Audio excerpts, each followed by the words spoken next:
দিনকাল ভালো নয় বন্ধুগণ, তার উপর পুজোর মধ্যে যে হারে বৃষ্টি, মনও ভালো নেই। কিন্তু এই ঘোর মন খারাপের দিনেও একটুকুলো মনোরঞ্জনের আশা হচ্ছে ফেসবুক। কারণ এই ফেসবুকে ঢুকলে তোমাকে এক এক রকম রত্ন এক এক রকম ভাবে মনোরঞ্জন করবে। তার মধ্যে এক রত্ন হচ্ছে আমাদের এই দিদির বোন। আগের কথাগুলো শুনে নাও। আমি জানতে পেরে গেছি যে এই যে বৃষ্টিটা হচ্ছে, এই বৃষ্টিটার পেছনে সায়েন্টিফিক রিসার্চ আছে, যেটা আমরা নিজেরা আমিটি ইউনিভার্সিটিতে পড়েছি। যে আমরা কোনো একটা জায়গায় ক্লাউড ফর্মেশন করে, যে আকাশটা দেখতে পাচ্ছেন, ক্লাউড ফর্মেশন করে আমরা বৃষ্টি করতে পারি, ঠিক আছে? সেই বৃষ্টিটা আমাদের ওয়েস্ট বেঙ্গলে করানো হয়েছে, যাতে আমাদের ওয়েস্ট বেঙ্গলটা জলের তলায় চলে যায়। আর কার নামে দোষ পড়বে?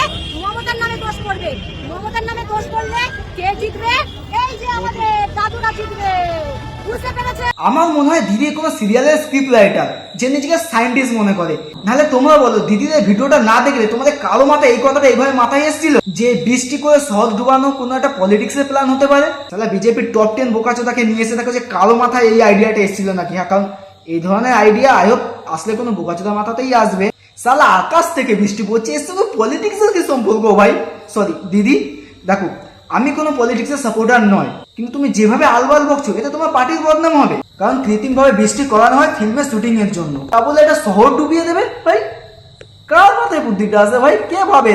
আর এর অ্যাক্টিংটা দেখো।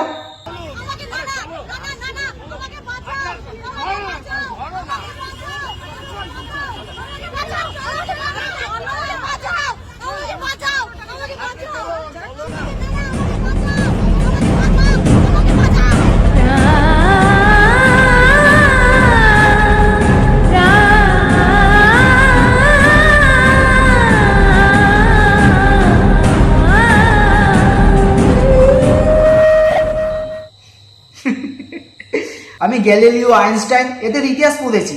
এদের প্রথমে তোকে পাগল ভাবতো, পরে এরাই বড় বড় সায়েন্টিস্ট হয়েছে। আর এই দিদি শুধু করেছে সায়েন্টিস্ট হয়ে, আর শেষে গিয়ে পাগল হয়ে গেছে। একটা কথা আবারও বলছি, আমি কোনো রকম পলিটিক্সের সাপোর্টার নয়, কিন্তু দিদি যেভাবে আলবাল বকলো আর পাবলিক প্লেসে যেরকম নাটক করলো, এর থেকে মনে হয় না যে দিদি নিজের পার্টির বদনাম করছে?